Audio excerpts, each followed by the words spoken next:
¿Querés, ¿querés dar Empezamos. gracias? Vale. Señor, te damos gracias por este tiempo, por poder compartir con Aldo, Fabi y los que lo verán después. Gracias, Señor, porque seguimos aprendiendo y profundizando, y qué lindo es poder contar con tu palabra, Señor. Y también te doy gracias por la vida de Aldo, Marisa, y por el hermoso tiempo que hemos pasado con ellos. Bendícelos en el nombre del Señor Jesús. Amén. Amén. Amén.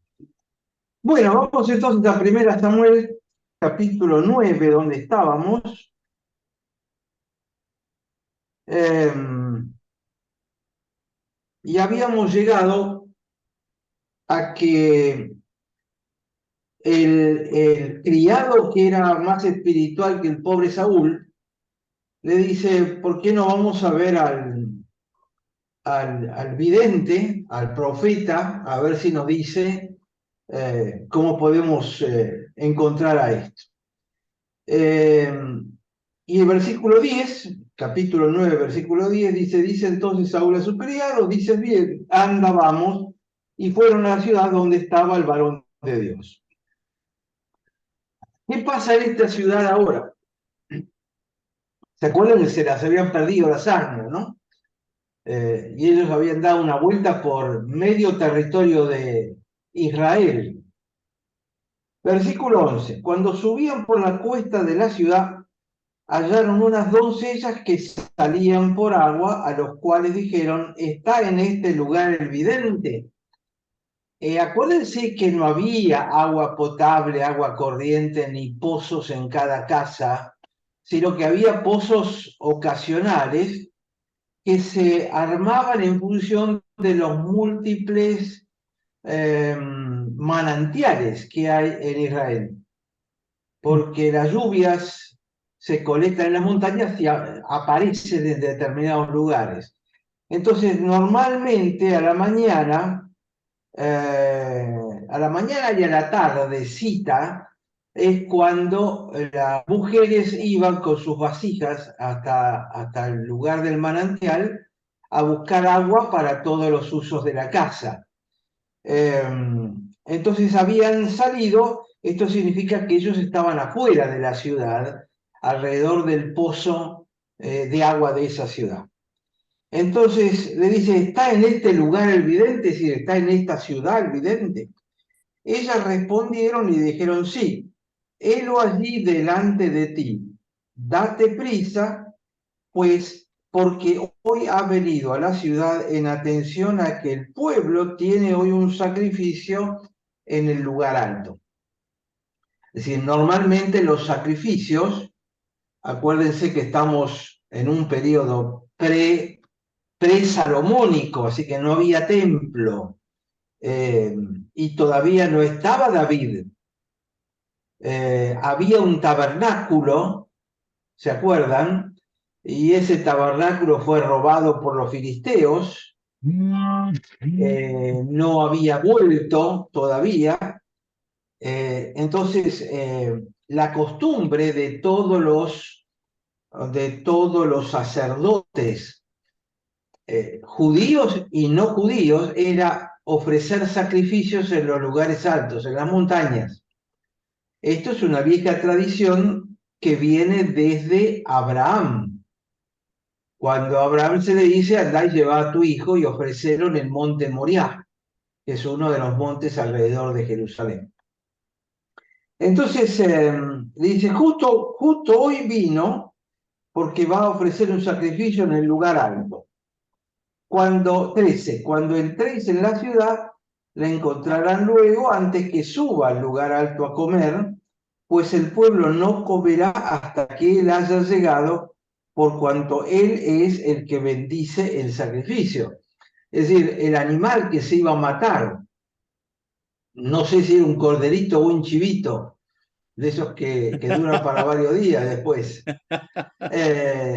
El animal que se ofrecía en el lugar alto al Señor, de acuerdo a las instrucciones que había dado en el libro de Éxodo a Moisés.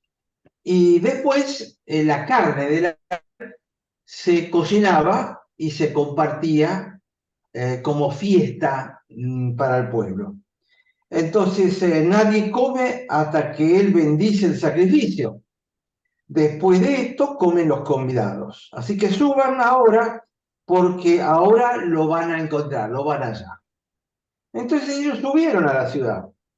Cuando estuvieron en medio de la ciudad, y aquí Samuel venía hacia ellos para subir al lugar alto. Y un día antes que Saúl viniese, Jehová había revelado al oído de Samuel diciendo: mañana, a esta misma hora, yo voy a enviar a ti un varón de la tierra de Benjamín, al cual ungirás por príncipe sobre mi pueblo Israel. Observen que dice ungirás por príncipe, no dice ungirás por rey. Son pequeñas sutilezas del texto que muchas veces no llegamos a discernir. Entonces, yo voy a enviar a un varón de la tierra de Benjamín, lo vas a ungir por príncipe sobre mi pueblo Israel. Es decir, Dios no renuncia a su pueblo. Y salvará a mi pueblo de mano de los filisteos, porque yo he mirado a mi pueblo, por cuanto su clamor ha llegado hasta mí. Es interesante esta expresión de Dios a Samuel. Lo completo con el versículo 17. Dice: y luego que Samuel vio a Saúl, Jehová le dijo: y aquí este es el varón del cual te hablé, este gobernará a mi pueblo. No dice reinará, dice gobernará. Les enfatizo las palabras porque tienen una enorme implicancia, ¿no? Primero, lo borgé por príncipe sobre. Salvará a mi pueblo de mano de los filisteos. Y es cierto, de alguna manera Saúl salvó a Israel de los filisteos. A través de Jonatán peleando contra los filisteos, a través de David, pero todos ellos peleaban en nombre del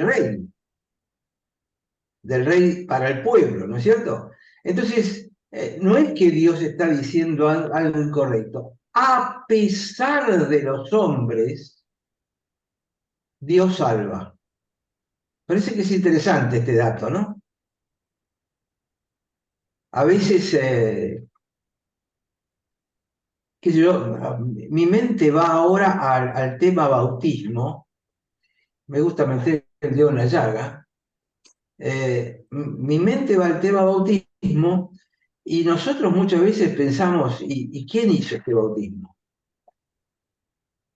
Lo hizo un sacerdote, no sirve.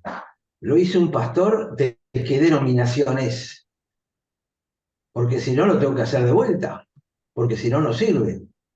Es como que Dios obra únicamente a través de cierto canal que nosotros decidimos que es el correcto. Sin embargo, Dios obra a pesar de los hombres, porque la clave del bautismo no es quién bautiza, sino la clave es en el nombre de quién se bautiza. El nombre del Padre, del Hijo y del Espíritu Santo es en el nombre de Dios. Acuérdense que hubo bautizados que habían sido bautizados en el nombre de Juan. Entonces los bautizaron de nuevo. ¿Por qué? Porque lo importante es en el nombre. Pero quiero traer esto a colación porque hay veces que le damos demasiada trascendencia al hombre que está puesto en el medio. Cuando el hombre es simplemente un instrumento en manos de Dios, nada más. Entonces él dice: este Saúl es el que va a salvar a mi pueblo de mano de los filisteos. Y sabemos por la historia que quizá nosotros no hubiésemos elegido a Saúl nunca, ¿no? Pero el pueblo lo había elegido y Dios lo acepta. Y lo otro interesante es que dice: yo miré a mi pueblo y su clamor ha llegado hasta mí. Ahora, ¿cuál era el clamor? Y el clamor era, danos un rey. Pero si lo entiendo, danos un rey aplicado a este versículo, es como que no entiendo el versículo. Entonces, ¿cuál era el clamor? El clamor era que los filisteos iban a atacar e Israel no sabía cómo defenderse porque los filisteos tenían un rey, todos los pueblos de alrededor tenían un rey, pero ellos no tenían un rey. Entonces el clamor es, ¿cómo vamos a sobrevivir al ataque de los filisteos? Y lo que al pueblo se le ocurrió es, tenemos que tener un rey como los demás pueblos. Es decir, el objetivo final, alguien que los defendiera de los filisteos. Entonces, a este clamor se refiere el versículo. Dice, yo miré a mi pueblo y su clamor ha llegado hasta mí. Entonces, bueno, ellos quieren un rey. No es la mejor forma, pero aún así yo se los voy a dar y a través de esta persona que les voy a dar, los voy a librar de los filisteos. Vamos a ver a quién le atribuyen la victoria. Si se le atribuyen al Saúl, a ellos mismos o me la reconocen a mí. Estoy completando un poco lo que faltaría ahí entre líneas. ¿Se entiende hasta acá? Sí, Pero también me parece que es interesante para pensar en Dios con la iglesia. Cuando hay un clamor, ese clamor llega a Dios, a pesar de los hombres que lo dirigen, a pesar de las intenciones de las personas que a lo mejor no son las más correctas. Es decir, que Dios tenía un plan secreto, lo que nosotros llamamos providencia, Dios provee, ¿no? Dios tenía un plan secreto a pesar de todo o mientras lidiaba con el tema del pueblo pidiendo un rey. Y el proceso de elegirlo, llevarlo, ungirlo, presentárselo, hacerlo crecer, desarrollar. En medio de todo eso, Dios tenía un plan, que era librarlo de los filisteos, cosa que hizo. Es decir, Saúl justamente llegó un momento donde había paz con todo alrededor, tuvo éxito militar. Entonces el versículo 18 Aldo, dice, acercándose pues Saúl, sí, podemos decir que sí, decime. a pesar de los hombres y nuestras intenciones, el clamor llega a Dios y que sea amplio, porque puede que no necesariamente cuando yo digo a pesar de los hombres y nuestras intenciones, estoy hablando de la iglesia, puede ser un clamor más amplio de un pueblo. No, espera un poquito, espera. Voy a entrar de nuevo, me está dando problemas.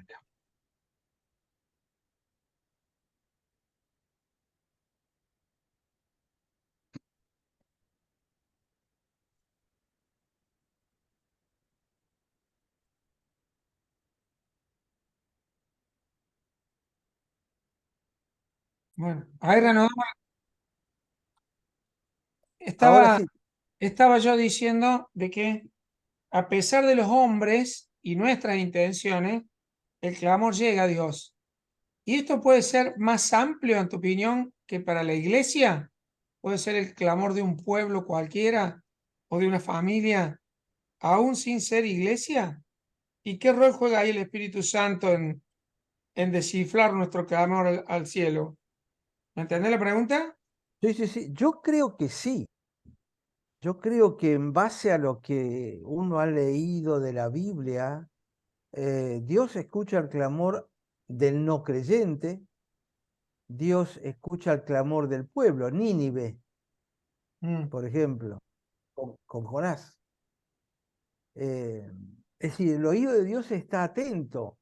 Lo que pasa es que hay veces que Él provee las soluciones y los hombres no las entienden o no las ven.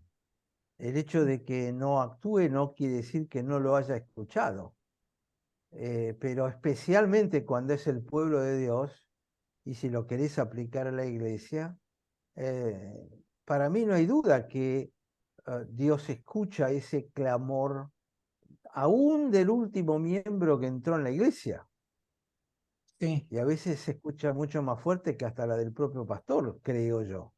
sí, puede ser. De hecho, todo empieza con una conexión, con una oración, con un acercamiento, digamos, el vínculo. ¿Y cómo juega el Espíritu Santo ahí? El Espíritu Santo es el que de alguna manera, por ejemplo, en este caso le hablaba a Samuel, diciéndole, mira, va a pasar esto, hace esto, esto, otro. El Espíritu Santo hoy en día no trabaja de la misma manera con profetas, creo yo. ¿Sí? A mí Ujú. no me gusta para nada toda esta nueva moda de los profetas que dicen que reciben mensajes del Espíritu Santo. Pero yo creo que gran parte de las iglesias evangélicas, yo creo que erróneamente creen que el Espíritu Santo habla a través del 51% o más de la Ah, congregación. democrático. Es decir, el método democrático es que, bueno, donde la mayoría está de acuerdo, entonces el Espíritu Santo debe estar obrando. Ahora, fíjate vos que la mayoría del pueblo acá pedía un rey y no era lo que Dios quería, porque no estaban asesorados por el Espíritu Santo. Mm. Eh, y, y en la iglesia, cuando yo enseño liderazgo, enseño una palabrita que está en base a el Nuevo Testamento, que el versículo dice, cuando dos o más se pongan de acuerdo sobre cualquier cosa acá en la tierra, yo lo haré. Mm. Cuando dos o más, y la palabra es sinfonesein, que es la raíz de la palabra sinfonía. Es decir, cuando dos o más toquen una sinfonía sobre cualquier cosa, sobre la tierra, epiteges, dice en el griego, sí, sobre cualquier cosa que ocurra sobre la tierra, es decir, no te metas en el plano espiritual, en el plano de los espíritus, ¿no? Sobre la tierra, se pongan de acuerdo dos o tres cosas, yo estaré en medio de ellos. Entonces, a partir de ahí uno puede decir, bueno, aquí es donde entra la mayoría. Ahora, la palabra simia significa una pieza de música tocada por múltiples eh, Instrumento. músicos con instrumentos diferentes. No existe una sinfonía de 100 violines. Que cada violín, cada trompeta, cada piano esté tocando con su timbre característico. Incluso ni siquiera tienen que tocar la misma nota, pero sí tienen que tocar en el mismo tono. Qué sé yo, do mayor o re menor, y todos bajo la dirección de un solo director. Y todos tocando la misma pieza. No es que uno toca la primera sinfonía de Beethoven y el otro la quinta. Es decir, tocar una sinfonía significa ponerse de acuerdo profundamente en un montón de cosas y aceptar una dirección única. Implica toda una cantidad de cosas. Entonces, concretamente la Biblia nos enseña, cuando dos o más se pongan de acuerdo, toquen una sinfonía sobre cualquier cosa, yo se la voy a hacer. Entonces, para mí el rol del Espíritu Santo está en asesorar a la gente en cuanto a lo que deben pedir, pero no es que el Espíritu Santo me dice, No, yo siento que el Espíritu Santo es algo que tengo que trabajar con mi hermano, que tenemos que hacerlo juntos, que tenemos que discutirlo, que charlar, bueno, ¿qué vamos a tocar? ¿En qué tono lo tocamos?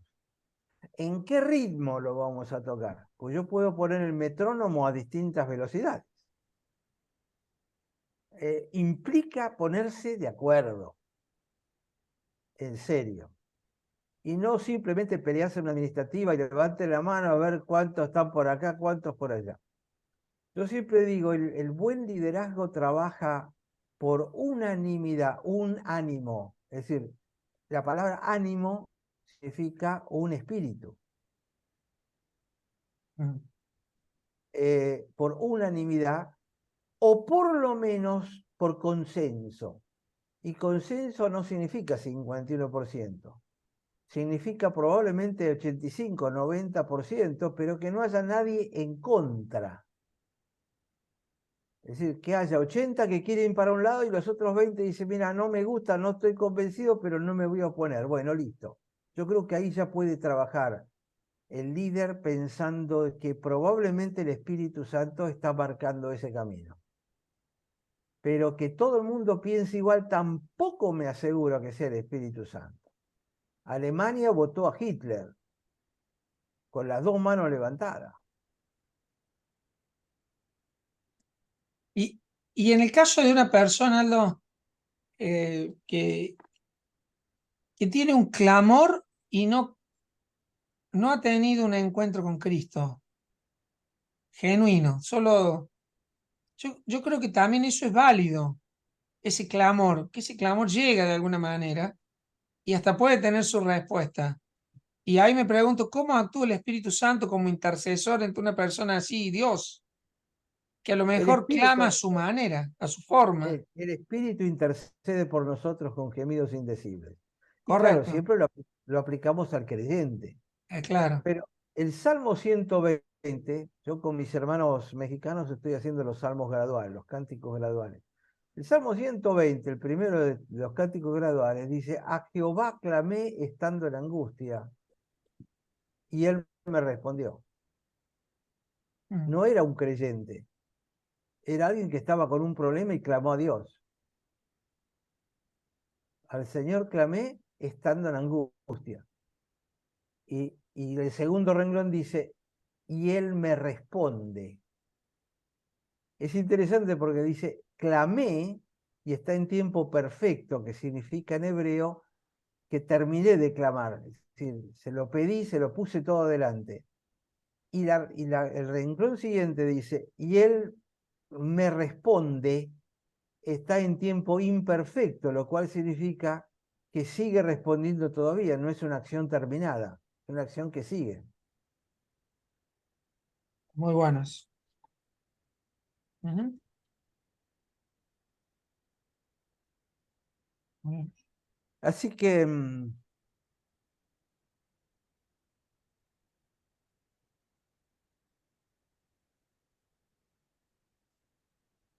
Vamos en el es, 17.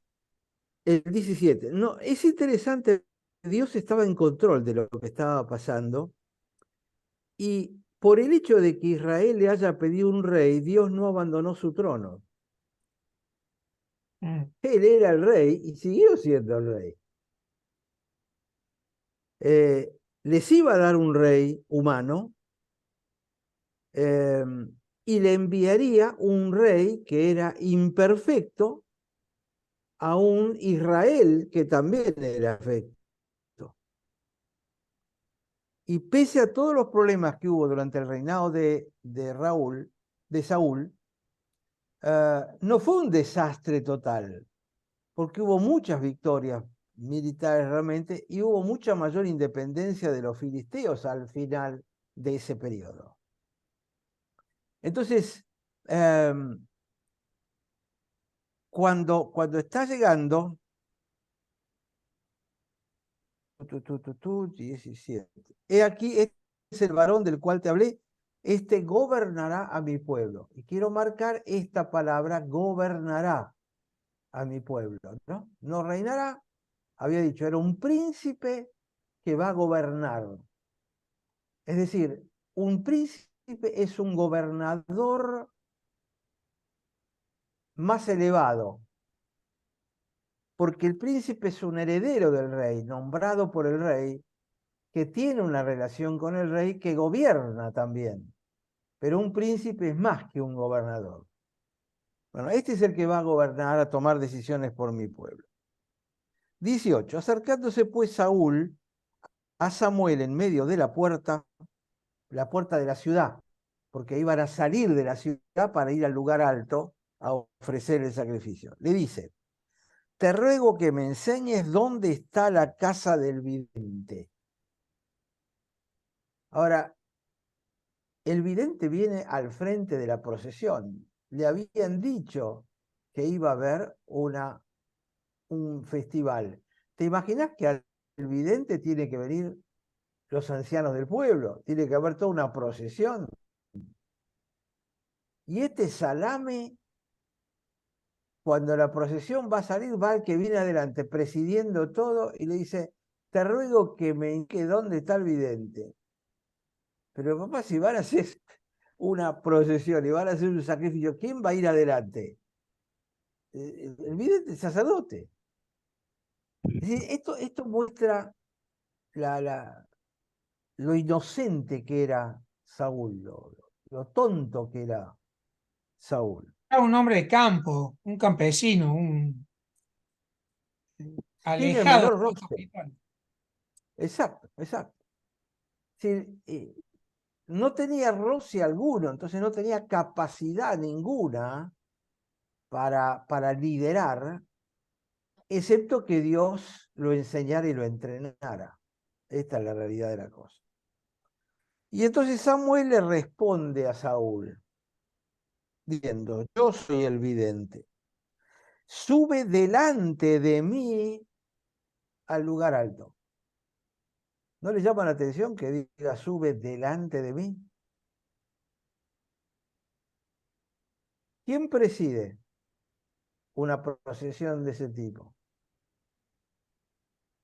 La persona más importante.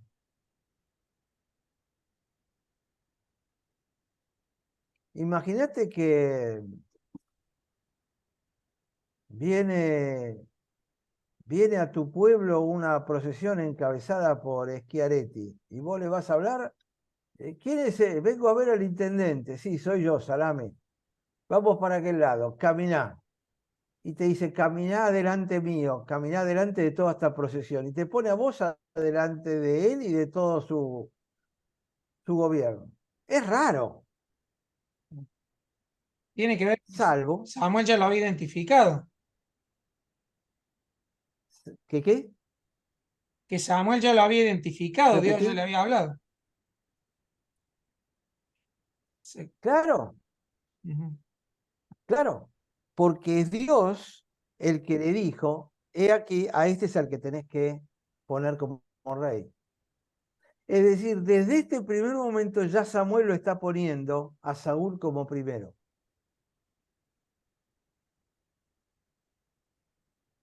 Fíjate la humildad de espíritu de Samuel, ¿no? Él era el juez, pero Dios le dijo: no estoy de acuerdo, pero le vamos a dar un rey. Acá está, es este. Es como si le hubiese dicho: su majestad, por favor, camine usted adelante. Pero no le podías decir su majestad porque todavía no estaba ungido.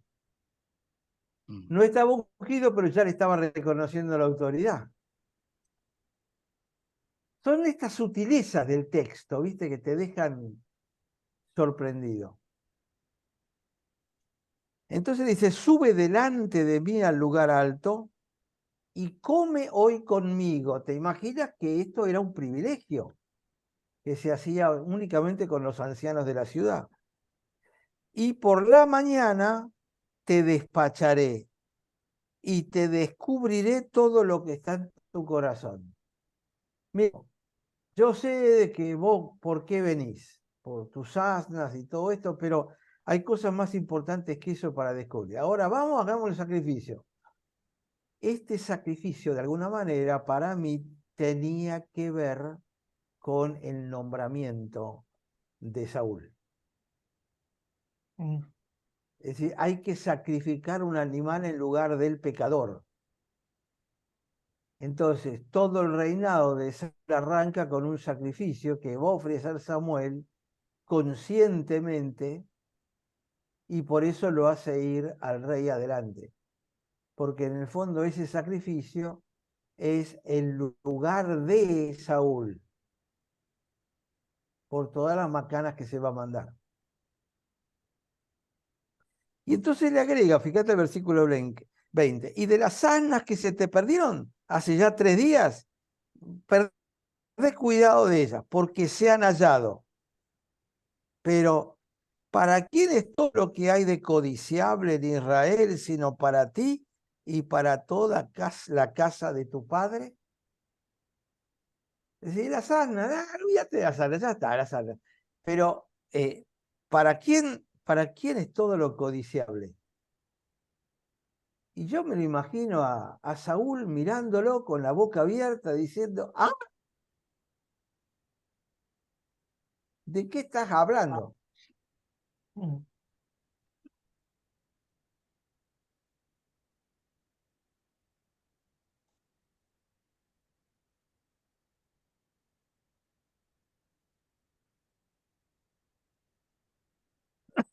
Entonces Saúl le responde y le dice, ¿no soy yo hijo de Benjamín, la más pequeña de las tribus de Israel? ¿Y mi familia no es acaso la más pequeña de todas las familias de la tribu de Benjamín? ¿Por qué me decís lo que me estás diciendo? Es decir, él se reconocía pequeñísimo, no pequeño, pequeñísimo. ¿De qué estás hablando? De estas grandezas. Eh, dice, ¿para quién es todo lo que hay de codiciable en Israel? Y eso es para el rey, para alguien grande, para una familia importante. Nosotros somos la tribu más chiquita, la familia más chiquita de la tribu. No entiendo, no le encajaba a Saúl lo que Samuel le estaba diciendo. Y acá una aplicación práctica para algún mensaje, José. Dios es capaz de utilizar lo más chico de lo más chico y ponerlo por sobre toda la nación. Gedeón no había dicho algo parecido, también como que era dentro de una familia pequeña, pequeña. Exactamente. Y es lo que hace, ¿quién era Jesús? El hijo de un carpintero y de una madre soltera, viviendo en un pueblito de Galilea. ¿Puede algo bueno salir de Galilea? Allá perdido sin ninguna conexión evidente con el templo ni con todo eso. Y de ahí fue a elegirlo. Los discípulos de Jesús, salvo Pablo, eran hombres de trabajo, agrámatos, dice la Biblia, es decir, sin letras. Y fíjate que uno de los grandes problemas a veces en las iglesias es que nombramos pastores por el currículum. No digo que no sea importante los estudios, yo creo que son muy importantes. Justamente me parece que se hacen muchos líos porque se nombra gente que no tiene ningún tipo de capacitación. Pero muchas veces miramos diferente de lo que mira Dios. A Dios no le interesa si es grande, chiquito, tiene experiencia, viene de buena familia, de mala familia. Él utiliza aquello que cree que tiene que utilizar y punto. Pero me parece que es interesante este versículo 21 por el tema esto de lo más pequeño es lo que utiliza. 22. Entonces Samuel tomó a Saúl y a su criado, los introdujo a la sala donde iban a comer todos juntos, y les dio el lugar a la cabecera de los convidados, que eran unos 30 hombres, que debían ser los ancianos de la ciudad. Pero lo puso en la cabecera a este Saúl que no lo conocía nadie, fuera de su familia. Pero Samuel sí lo conocía porque Dios se lo había revelado. Y entonces le dice Samuel al cocinero: trae acá la porción que te di, la cual te dije que guardases aparte. Creo que esta sería algo así como el lomo, ¿no? Una parte especial del Especial. animal. Entonces alzó el cocinero una espaldilla, por eso No, digo que me parece que el debe ser un lomo. lomo, con lo que estaba sobre ella, y la puso delante de Saúl.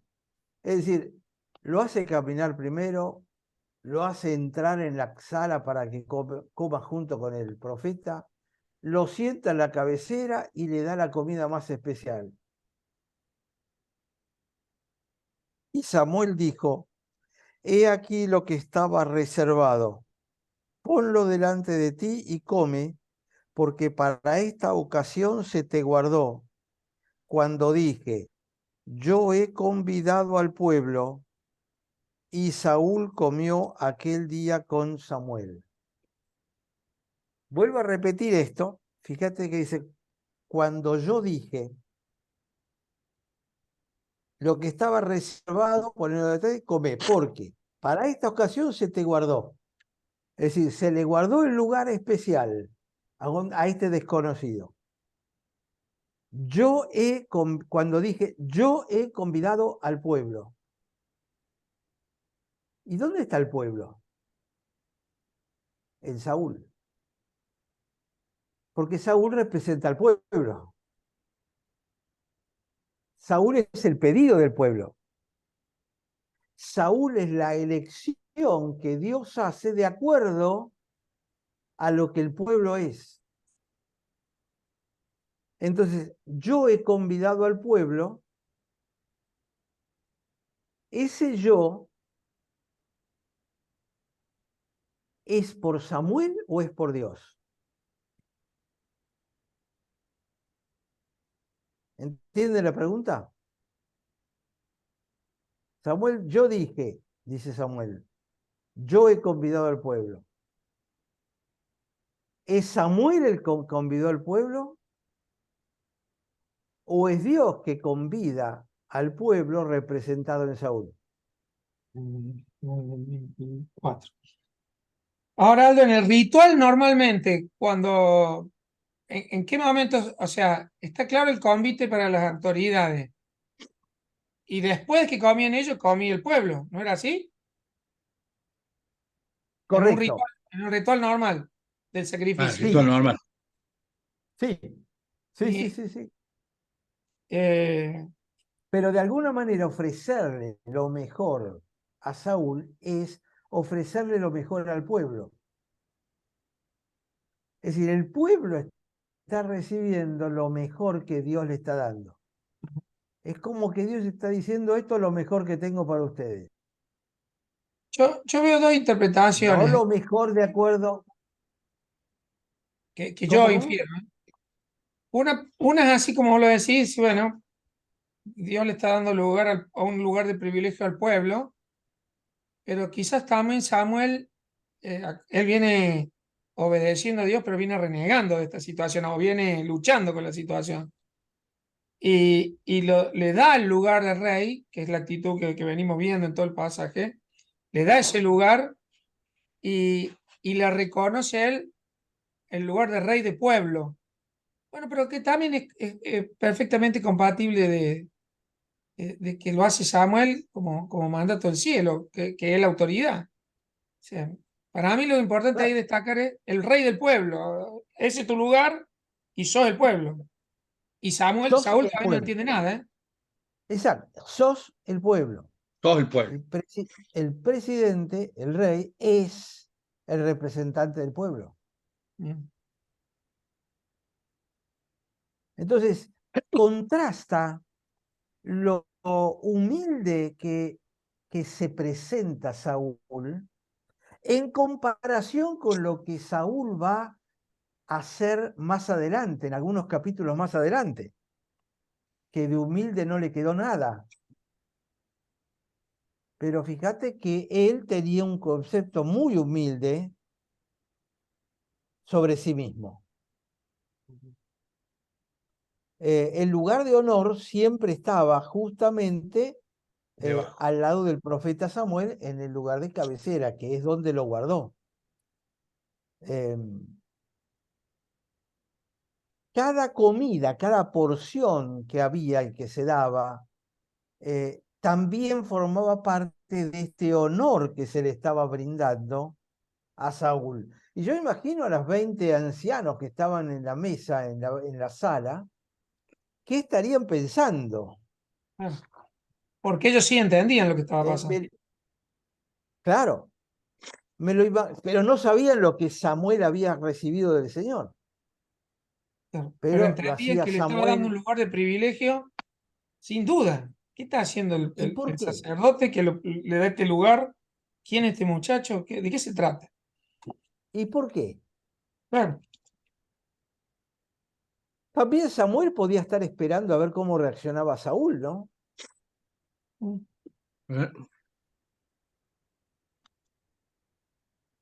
Yo recuerdo que a nosotros nos pasaba, a Marisa, cuando estábamos en la quinta presidencial y había comidas donde había bastante gente, y nosotros aparecíamos en la mesa y nosotros habíamos aprendido bíblicamente que tenías que sentarte en una punta, ¿no? Tratando de pasar desapercibido. Pero vos veías cuando llegaban los ministros, cómo se mataban a ver quién se sentaba al lado del presidente. Y llegaban y se plantaban ahí y no te distraigas, porque viene uno a saludarte por atrás y el otro se te metió y cuando querés darte cuenta te quedaste sin lugar y ya no tenés el lugar de al lado, que también está ocupado, tenés que irte 7, 8 posiciones afuera. Y era una batalla, sutil, con sonrisas, con chistes, pero era así. Hasta este momento, Saúl no estaba orgulloso, no tenía un corazón orgulloso, sino que debía estar preguntándose qué estaba pasando y no mucho más que eso, ¿no?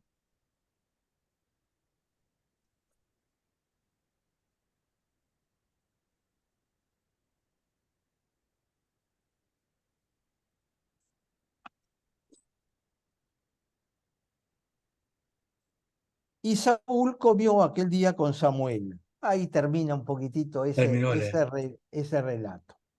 25. Cuando hubieron descendido del lugar alto a la ciudad, él habló con Saúl en el terrado. Es decir, se los llevó a la terraza para que no los viera nadie. Todo esto lo había hecho en público. Lo que va a hacer ahora es en privado.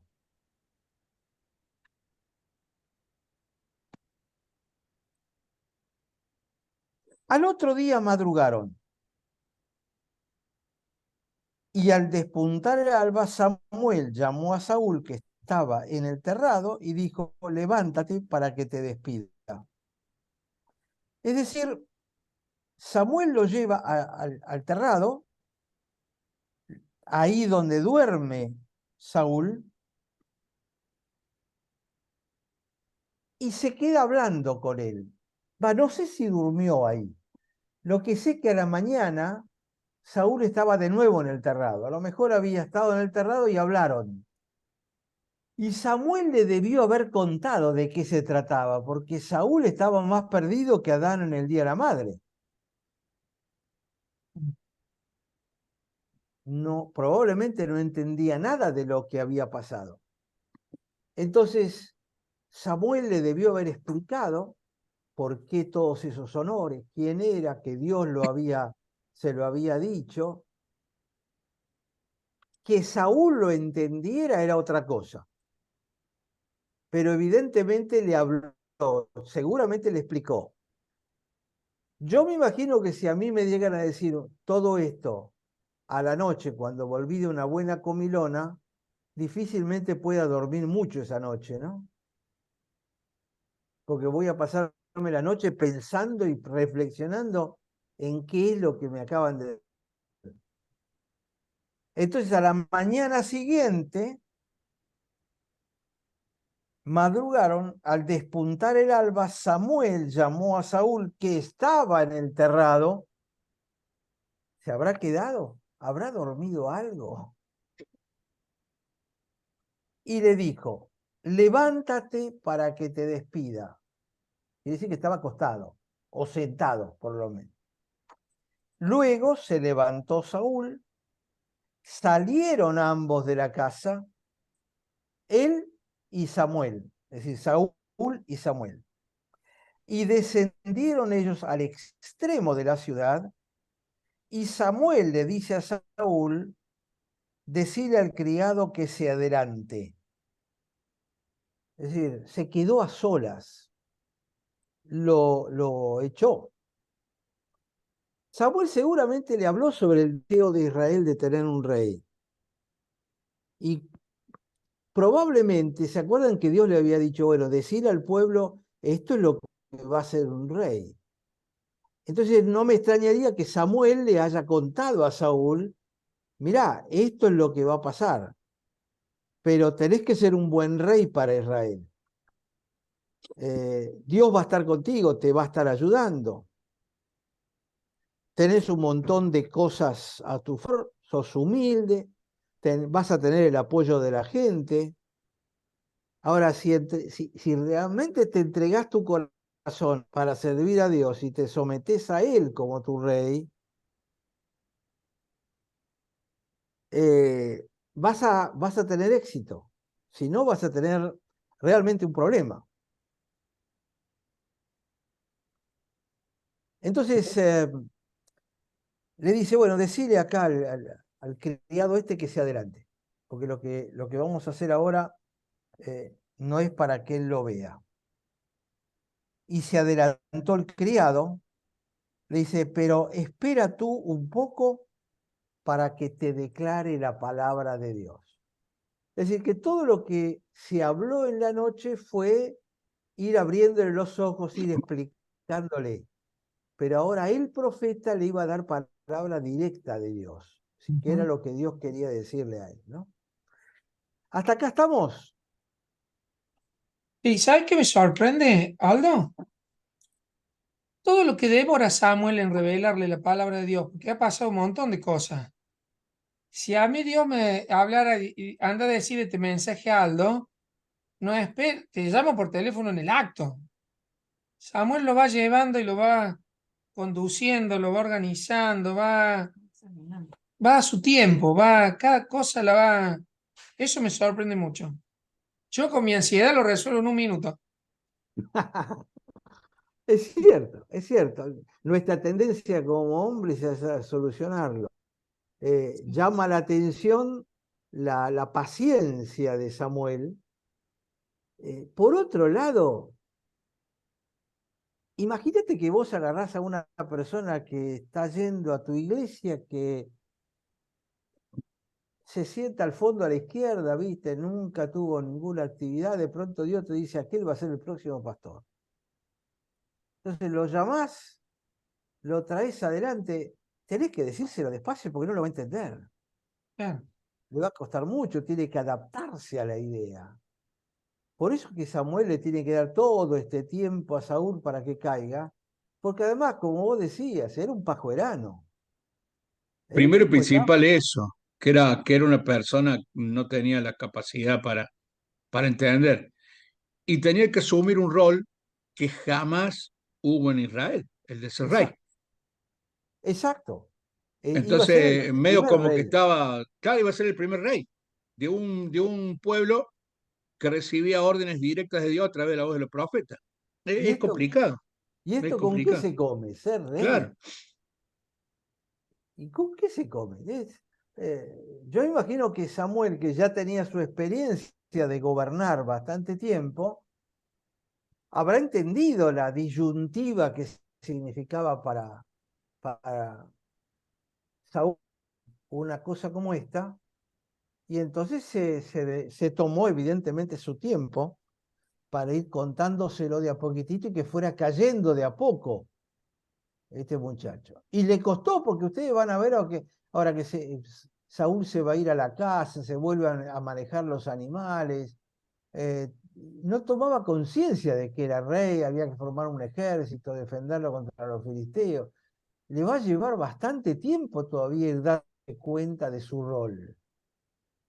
Y acá estamos realmente apenas introduciendo. Además, como decís, Sergio, no había habido rey antes. Claro. ¿De qué se trata esto? ¿Eh? ¿Algún otro comentario? ¿Vamos bien? Empezamos capítulo 10 entonces. Entonces, tomando entonces Samuel una redoma de aceite, la derramó sobre su cabeza y lo besó y le dijo: ¿No te ha ungido Jehová por príncipe sobre su pueblo Israel? Esta es una unción con aceite verdadero. ¿Se acuerdan que después con David hace lo mismo? Le dice: tomá el aceite, agarrá un poco del aceite y llévalo para ungir a David, al rey David. Hace poco vimos con Marisa un YouTube muy interesante. Se los cuento porque lo pueden ver ustedes también. ¿Te acordás cómo se llamaba? El del castillo de David, del rey David. No me acuerdo. Lo voy a buscar en todo caso y les mando el link para que lo vean.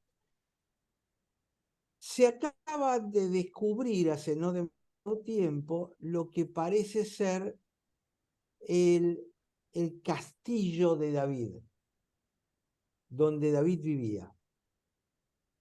Y ese castillo estaba al lado de un manantial donde había agua corriente y desde donde se construye el acueducto para llevar agua a Jerusalén. Pero en ese lugar, además del manantial, había un pequeño Getsemaní, un pequeño lugar de piedra donde se fabricaba aceite. Pero no era muy grande, es decir, evidentemente no era un lugar que produjera aceite en forma comercial, como por ejemplo ocurría en el Monte de los Olivos, sino que esto era algo pequeño. Y por alguna de las características del lugar, coincidiría con estar al pie o en el costado o en la ladera del monte Moriah, donde Abraham va a sacrificarlo a Isaac, que es un monte, el monte santo, ¿no? Y en ese lugar era donde ponían el arca, con las tablas de la ley, con el maná, ¿se acuerdan? Sí. Es decir, era un santuario primitivo que aparentemente era incluso previo al tiempo de Abraham. Abraham 2000 años antes de Cristo, David 1000 años antes de Cristo. Entonces, este era un lugar de adoración del Dios único,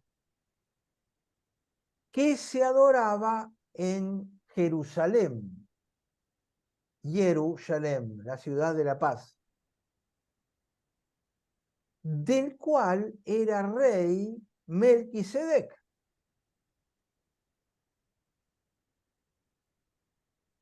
Entonces, como para armar la película, Abraham, que vivía en Ur de los Caldeos, donde adoraban a la luna, era el único que buscaba adorar al único Dios verdadero, es decir, al Dios que creó la luna. Entonces Dios le dice, mira, acá entre estos locos no vas a poder nunca adorarme. Vení a una tierra que yo te voy a mostrar. En el fondo estaba diciéndole, vení que yo te voy a mostrar una tierra donde sí me buscan a mí, que soy el rey único en estas tierras. Entonces lo hace viajar hasta que llega acá. ¿Se acuerdan? Aparece lo de Lot, él va, lo rescata y cuando vuelve le sale el encuentro el rey de Shalem, Melech Shadem, Melquisedec, que era el sacerdote del Dios único, que era el sacerdote de este templo que adoraba al Dios único. Y ese lugar santo es donde después ponen el arca. Y ahí había una pequeña fábrica de aceite para el aceite de la unción, al lado la piscina de agua corriente para poder purificar. Y ahí, al lado de eso, es donde David construye su castillo, y probablemente ahí era donde él quería construir el templo. Y Dios le dice, no, lo va a construir tu hijo. Y el hijo lo construye un poquito más arriba sobre la misma ladera donde está esto. El lugar donde actualmente está la mezquita esa dorada que ustedes conocen. Este lugar tendría arriba de 2000 años de antigüedad para el momento de Cristo. Bueno, entonces ¿Me es parte siguieron? de la Jerusalén actual. Exactamente, que es donde se están haciendo excavaciones y se han encontrado todos estos lugares. Eh, Por eso les quiero mandar el link para que lo vean, porque me parece muy interesante conectado con esto. Es decir, ¿de dónde se sacaba el aceite para la unción? De este lugar. Bueno, actualmente todavía lo que es lo que queda del Monte de los Olivos, están los olivos históricos ahí y se sigue produciendo aceite. Hoy es más turístico que... Sí, pero esto está del otro lado del Monte de los Olivos. Eh, El Monte de los Olivos está para un lado del valle y del otro lado es donde está la ciudad con el templo, con el paredón, el sí, pero muro de los vos me lamentos, hablás etc. como si te fueras para Bethsaida. No, hay un valle, Sí, hay un valle. De un lado está el Monte de los Olivos, del otro lado está el templo acá, sí, y esto está en la base de la montaña del templo. Después está el valle y del otro lado está el Monte de los Olivos. sí, correcto. Esto está acá abajo, en la montaña donde estaba el El muro. templo, el O sea, muro. donde hoy está el cementerio. Por ahí, exactamente. Bien. Y están empezando a excavarlo esto. Yo les voy a mandar el link, porque vale la pena en el canal de este tipo que yo estoy aprendiendo mucho. Se llama Alfredo Levín. Yo me puse en contacto con él porque resulta que yo tenía un compañero mío de primaria que también se llamaba Levín. Él es guía turístico y hace un montón de YouTubes mostrando Tierra Santa, pero enseñando lo que la Biblia dice sobre todo de Jesús. Y resulta que él creo que nació en Argentina, estudió en Mar del Plata ¿Se escribe y Lewin? se fue Levín con B corta. Ah, no, entonces estoy confundido. Eh, Alfredo Levín es. Yo no me acuerdo cómo era mi compañero. Sé que era Levín, pero no me acuerdo el nombre. Entonces me puse en contacto con él para ver si era él y me contestó, me dijo que él fue a un colegio en Mar del Plata y hace 40 años se fue a vivir a Israel. Él se reconoce como un judío, pero yo creo que es es un creyente por la forma en que conoce la Biblia y sobre todo habla de Jesús y de los pasajes bíblicos. He aprendido un montón de él. Y esto es realmente muy interesante. Interesante. Así que les voy a mandar el link para que lo vean. Yo lo quiero ver de nuevo incluso, porque me pareció fascinante. Entonces, lo que va a hacer ahora es derramar el aceite sobre la cabeza.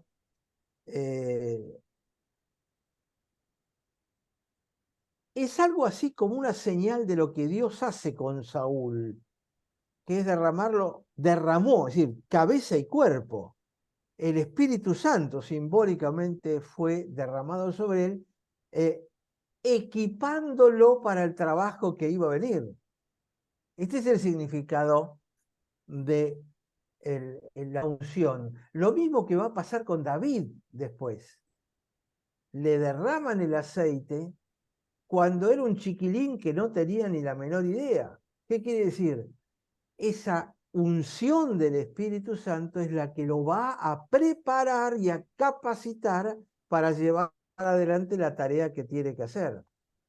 Ahora, fíjense que tanto en este caso como en el de David, la unción viene bastante tiempo antes que la función. Es decir, cuando Dios te unge con el Espíritu Santo, te empieza a capacitar, y esa capacitación a veces lleva muchos años. Yo estoy convencido que a mí me empezó a capacitar a los 19 años cuando entré en la universidad, por las experiencias que me hizo pasar. Pero recién entré en el pastorado cuando tenía 41 años, 42. El caso de Después de los 20 Moisés. también, exacto. El caso de Moisés. Es tiempo de capacitación. Dios se toma esto. Nosotros a veces nombramos a la persona y ya queremos que esté lista para ejercer, ¿no? Me parece interesante para reflexionarlo.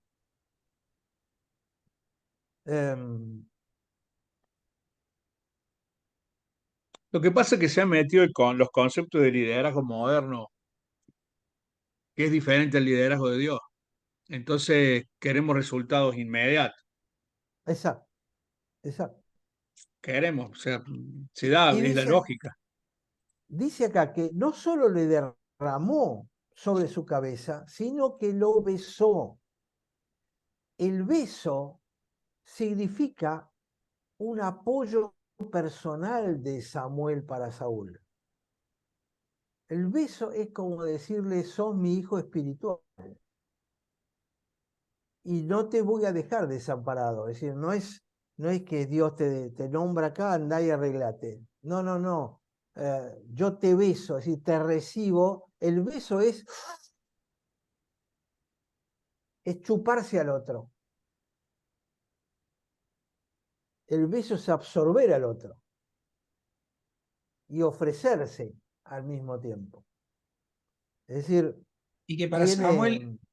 para Samuel era complicado porque está superando el desecho que le han hecho a él, ¿no? Exactamente. Para mí era bravo. Muestra el amor que Samuel le tenía a Dios, ¿no? Porque lo acepta a este palurdo, que es lo que era un hombre de campo realmente ignorante, sin ninguna preparación, lo acepta solamente porque Dios se lo indicó. En la iglesia no lo hubiésemos elegido como pastor. No. El otro detalle para marcar es que la unción esta fue secreta. Es decir, todavía no era el tiempo de presentar al rey ante el pueblo.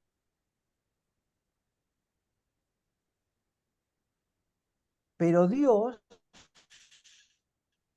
le sentó a Saúl adelante de él, adelante de Dios. Saúl dijo, yo te unjo, te voy a empezar a preparar.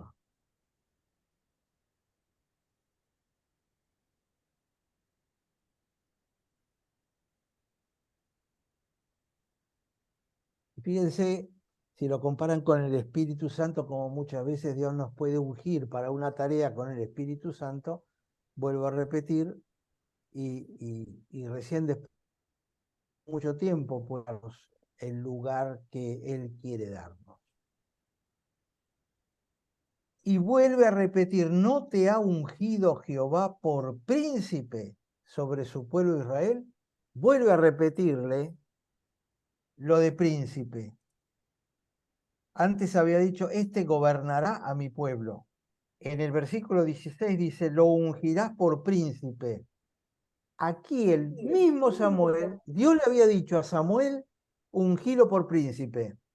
En este caso, es Samuel el que le dice a Saúl ahora, Jehová te está ungiendo por príncipe sobre su pueblo Israel. Le fue muy clarito, no le está diciendo te unjo para que seas rey. El que lo unge para que sea rey es el pueblo, no Dios. Dios lo unge para ser príncipe. ¿Por qué? Porque hay un solo rey. No solo rey. ¿Entienden el juego de palabras? Sí, sí, sí. Vuelvo a repetir, las sutilezas del texto. Cuando lo leemos lo pasamos por arriba. Díganme si no es Totalmente. así. Es así. Ahora que usted lo menciona, Aldo, no, yo me doy cuenta, pero antes ni. Y vamos a hacer lo siguiente. Les voy a leer los próximos versículos porque hay tres cosas que él le profetiza que van a ocurrir, Samuel a Saúl. Pero vamos a hacer como una especie de introducción y las vamos a estudiar la próxima, porque ya estamos dentro de la hora. Dice el versículo 2, hoy, después que te hayas apartado de mí, hallarás dos hombres junto al sepulcro de Raquel en el territorio de Benjamín, en Celsa, los cuales te dirán, las asnas que has ido a buscar se han hallado. Tu padre ha dejado ya de inquietarse por las asnas y está afligido por ustedes, diciendo, ¿qué haré acerca de mi hijo? Es decir, primero le confirma, yo te dije que no te preocupara por las asnas, pero te van a salir dos personas que te van a decir, quédate tranquilo, las asnas están en buen lugar, tu padre está preocupado por vos. Primera señal. Versículo 3. Luego que de allí sigas más adelante y llegues a la encina de Tabor, te saldrán al encuentro tres hombres que suben a Dios en Betel. Beth quiere decir casa, El es la abreviatura del nombre Elohim, que es el nombre de Dios. Entonces Betel lo que significa es casa de Dios, que era uno de los lugares donde se depositaba el arca. Hasta ese momento no había templo. Gilgal era un lugar importante, pero el otro era Betel. Entonces, estos tres hombres subían a Betel, llevando uno 3 cabritos, otro 3 tortas de pan y el tercero una vasija de vino. Pero si vos te fijas, es llamativo. En la primera señal, 2 hombres le iban a aparecer. En esta, 3 hombres le van a aparecer, que llevan 3 cabritos y 3 tortas de pan. Es decir, ¿a qué llevan 3 cabritos? ¿Para hacer un asado con los amigos? No. En aquel tiempo se utilizaba para ofrecerlo en sacrificio. ¿Pero para qué llevas 3? Con uno te alcanza. Estos, Dios les había puesto en el corazón que tenían que llevar 3 cabritos, 3 tortas de pan, y después el tercero va a llevar una vasija de vino. Los cuales, luego que te hayan saludado, te darán 2 panes, los que tomarás de mano de ella. Sí, ellos llevaban 3 panes, 2 para vos y se quedan con uno. Después de esto llegarás al collado de Dios, donde está la guarnición de los filisteos, y cuando entres allá en la ciudad encontrarás una compañía de profetas que descienden del lugar alto, y delante de ellos salterio, pandero, flauta, arpa, y ellos profetizando. Entonces el Espíritu de Jehová vendrá sobre ti con poder, y profetizarás con ello, y serás mudado en otro hombre. Wow. Hay una separación entre lo que es la unción y lo que es la unción del Espíritu Santo. Y cuando te hayan sucedido estas cosas, hacé lo que te viniera a la mano porque Dios está contigo. Te lo dejo como introducción para ir pensando de qué significan todas estas señales de parte de Dios que Samuel le adelanta, ¿no?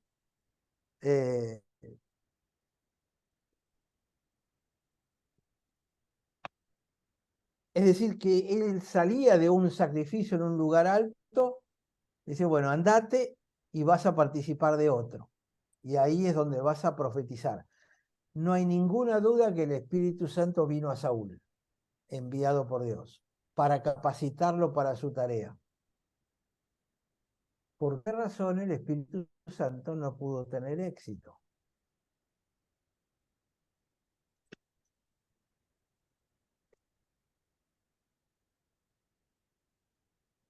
Bueno, ¿lo dejamos ahí? Ha quedado.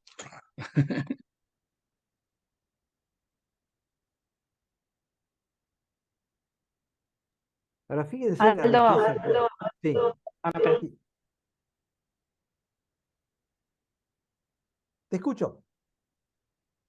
El micrófono lo tenés cortado, Analia.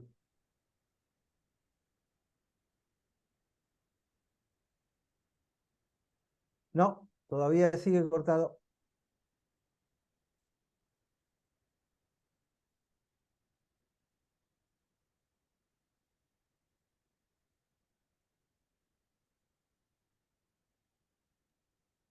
Ahora, Ahí está. porque si no se me Ah, acopla con el de José. ya está. Que Te vi cuando levantar, te digo, a ver si se está viniendo para Pinamar.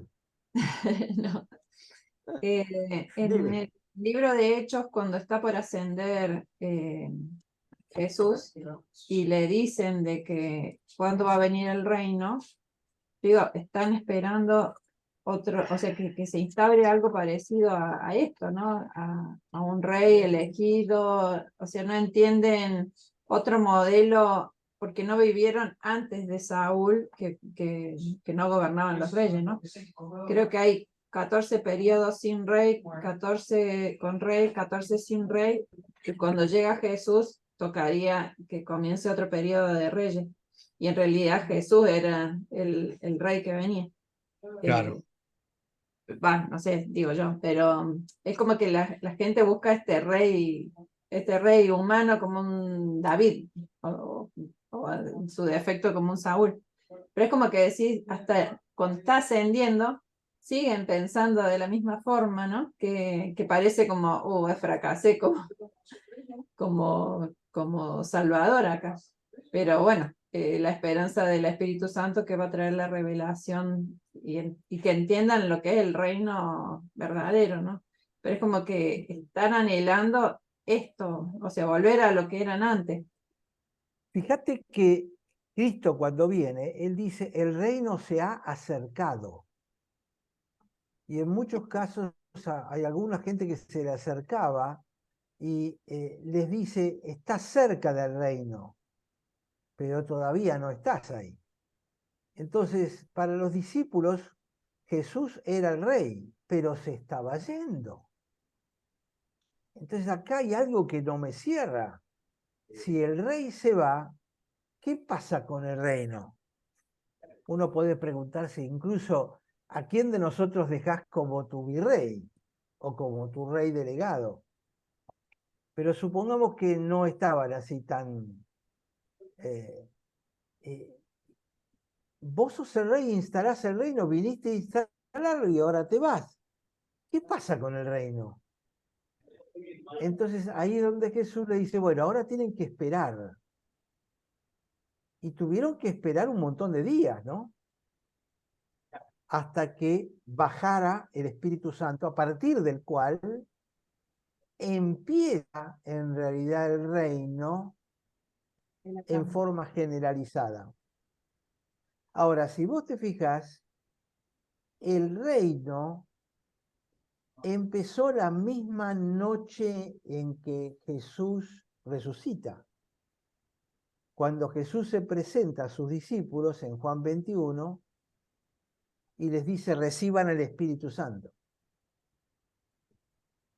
Y en griego les dice, usa la palabra labete, que es un aoristo, que significa aquí, ahora, en este momento, reciban el Espíritu Santo.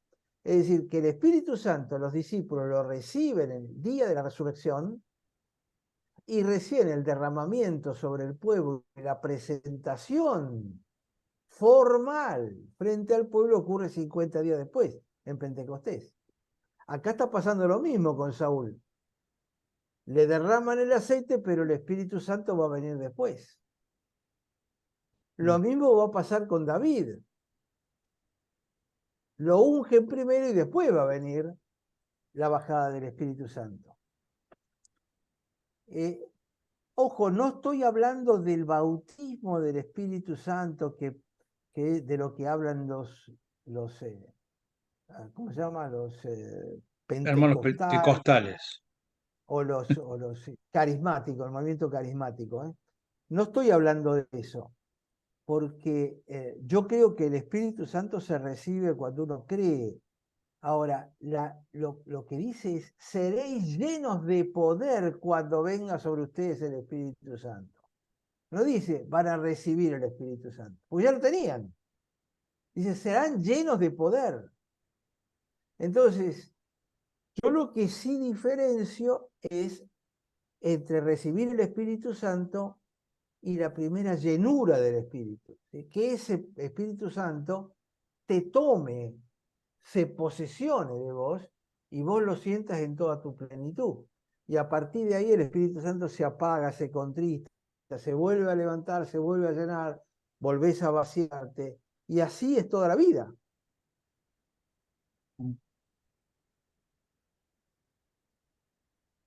Así que me parece que por ahí pasa un poquitito la cosa, ¿no?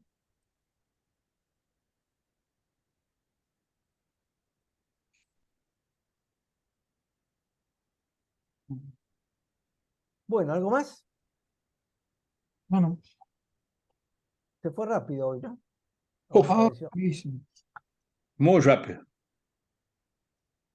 Bueno, Aldo, muchas gracias. Estamos Que te contentos mejores. y nos veremos el jueves que viene. Sí, señor. Les mando un abrazo grande. Gracias. Cualquier cosa les aviso porque yo creo que vamos a volver el viernes nosotros, pero cualquier cosita les aviso. Ok, Estamos. Gracias. Saludos a Marisa. Cariños para todos. Chau, chau. gracias.